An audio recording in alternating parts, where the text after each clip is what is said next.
All right, guys, what's going on out there? Rooster here in Tennessee. Got everything hooked up here, getting ready to do a test video on this Fat Boy 4-pill 2879C. Different batch that just came in. Last one had the blue labels on it. This one's got the white. We're going to do a separate video for that. What I kind of want to do was get into what's a hot topic sometimes among people. Kind of have a discussion about it here and do a little bit of explaining. And that is why amp builders don't warranty transistors on amplifiers. That may come as a shock to some of you guys. If you've never had any problems with an amp, you've probably never ran into that. But if you're somebody that's blown transistors, maybe you bought a new amp and blew transistors, you've probably ran into the fact that anybody that builds amplifiers, they will not warranty the finals, whether that's MOSFETs, 2879s, bipolar transistors, LDMOS MOSFETs, what have you. No one will warranty transistors. If there is somebody out there warranting them, I'm not aware of it. I would be willing to bet Carl Built, 123 Chicago, Fat Boy, Dave Made, whoever you want to name, that's some of the main names out there, but nobody's going to warranty transistors, and there's good reason behind that. And furthermore, even tube amplifiers, unless you get a new tube that comes with a warranty from the manufacturer, you're probably not going to get a warranty on it if something happens. I mean, that's just the sad facts of what we're dealing with here. There's too much risk involved. I'm going to show you one example here while we're doing this video. There's a lot of things that can go wrong between when somebody builds an amplifier and when the customer gets it. Number one, transistor amps in particular, super specific to the drive that they need, okay? Or super specific to the SWR, I should say. Some people think a 1.5 SWR is fine. 1.6, whatever, below a 2, some people say. When you're running a transistor amp, 1.3 or lower on these pillboxes, as we call them, that's where you want your SWR to be, okay? 1.3 or lower. If you run over a 1.3, you are risking the chance to seriously damage your amp and blow the transistors, okay? You may say, well, that's fragile. That's ridiculous. It can't handle over a 1.3. Maybe so. That's just the world we live in. If you want to run a transistor amp, your SWR needs to be below a 1.3. Next, drive specific. Okay, the HG2879C is a little more forgiving for drive, but you can't sit here and maul these things up like a steel tube amp. If I'm running a 1,000-watt steel tube box or 500Z or whatever, I can dead key it at 400 or 500 watts and be fine. Most cases, these transistor amps aren't going to take it. Okay, that's just a fact. That's part of running a pillbox transistor amp. If you're swinging 1,000 watts, honestly, I recommend somewhere between 150 and probably 250. The more you dead key, the harder it's going to get, the quicker it's going to get hot, but you can run it somewhere between there, and you won't sound choppy and distorted as long as you got a good tuned radio. Next, power requirements and voltage. You can't take one of these 2879C boxes, at least I don't recommend it, and run it at 18 volts.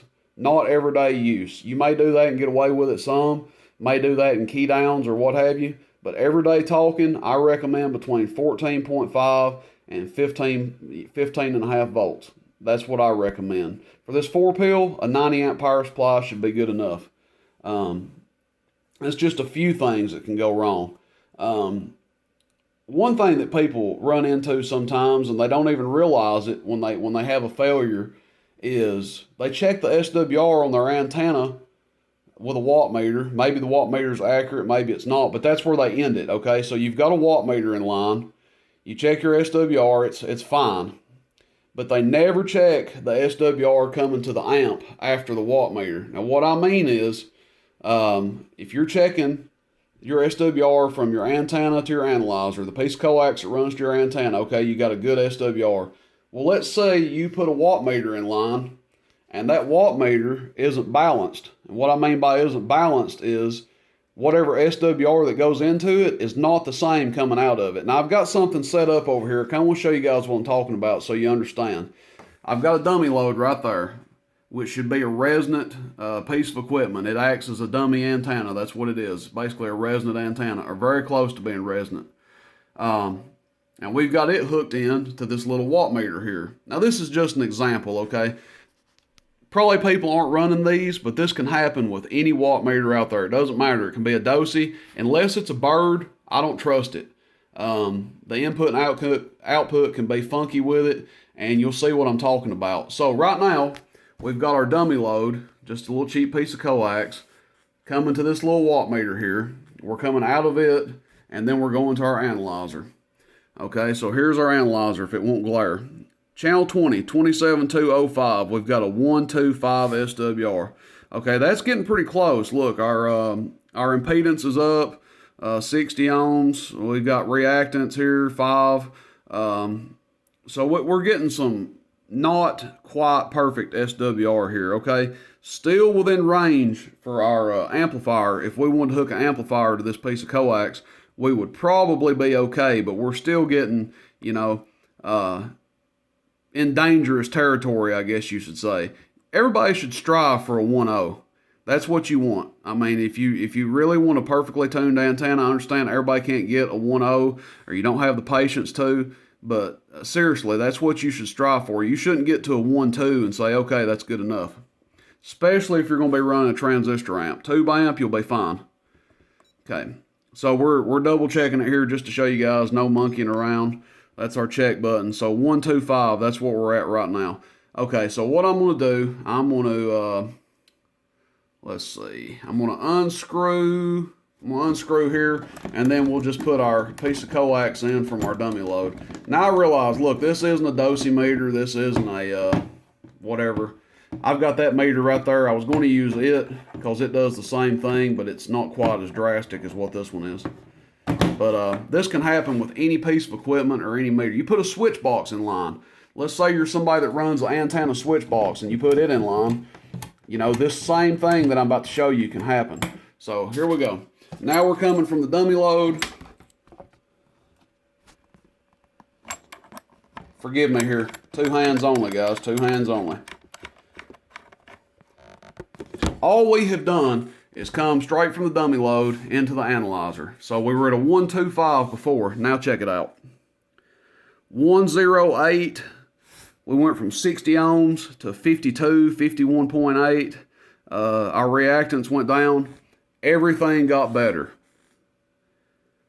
So that just goes to show you that you can have a perfectly good tuned antenna. You go into a bad piece of equipment, such as this little guy right here, bam, your SWR goes up. So then what happens? So in a real world scenario, we're using this stuff to test. But let's say the dummy load is your antenna, and let's say this guy is your watt meter. So you've tuned your antenna, you have a good tune, just like what we've got right here. Then you go into your watt meter, and you come out the other side and you hook to an amplifier. Now you are presenting your amplifier with a high SWR, higher SWR. It could be worse than 125. That was a pretty mild scenario, a 125 being pretty mild. But what if you went in to your watt meter and you came out with a 1.5? Well, you would say, well, hey man, my antenna was good. I had a good SWR. My SWR was a 1.0 or a 1.1. Well, that may have been the case. Let's say instead of a 109, let's say that our dummy load was a 1.2 and you tuned your antenna to a 1.2. That's the best you could get it. You say, well, okay, Carl Build or Fat Boy says below a 1.3, I'm at a 1.2. That's good enough. Okay, let's just pretend for a second that this 108 here is a 1.2. So we went from a 108 to a 125. What do you think would happen if we had a 125 here, a 1.25 or 1.25 to 2.5, whatever you want to refer to it as. What do you think would happen? Okay, your SWR is going to be a 1.4 to a 1.5 now. Well, guess what? A 1.4 or 1.5, that's good enough to cook this amplifier, especially if you're driving it to its max potential. Now, you might get away with it if you're barely driving it, but if you're driving this thing to its max potential, you present it with a 1.5, you're going to have blown transistors. Okay, that's just an example of stuff that really happens out here. People tune their antennas, they get them within the range, they get them to a 1.1, 1.2, whatever. They put a watt meter in line, they put an antenna switch in line, just certain things like that, and the input and output on those things isn't balanced, meaning what goes in isn't what comes out. Bam, you present your amp with a high SWR. My advice, and what I've always done, go behind every single piece of equipment with an antenna analyzer. That's why I tell people, you need to own one of these. If you're going to run power, you're going to run more than a couple hundred watts, get an antenna analyzer. It will not lie to you, and it will save you major money in equipment. Go behind every piece of equipment. Don't just stop at the antenna. Okay, you got the antenna tuned, but what about everything else in line? It doesn't do any good to tune your antenna if your watt meter is going to throw a high SWR to your amplifier, okay? That's the kind of stuff that happens. So back to what I was saying, that's a reason no one wants to warranty transistors. There's just too much opportunity for user error, okay? Not every operator is going to be careful and install stuff the way they should. And that's why nobody wants to warranty transistors. And not just transistors, big amps too. I could tell you guys stories. I sold a guy an amplifier probably last year. Excuse me. And I even gave him a radio to run with it. And I said, okay, man, until you get a bird meter, this is the radio you want to run. This is the max amount of drive that you need to put into this amp. He wasn't happy with what he was seeing out of the amp, so I gave him a Uniden 66. He hooked up a Galaxy 88 and he cooked his amp. It was a Tetrode low drive amp. He cooked it. Just didn't listen. That's same stuff happens with this stuff. So no warranty on amplifiers. I don't generally run into issues with people buying stuff. I can tell you I've probably sold thousands of radios, and I've never had a single person complain about a radio. The handful of complaints I have had, probably 5 in 21 years, probably 5 or 6 complaints, honestly, in 21 years of selling radio equipment.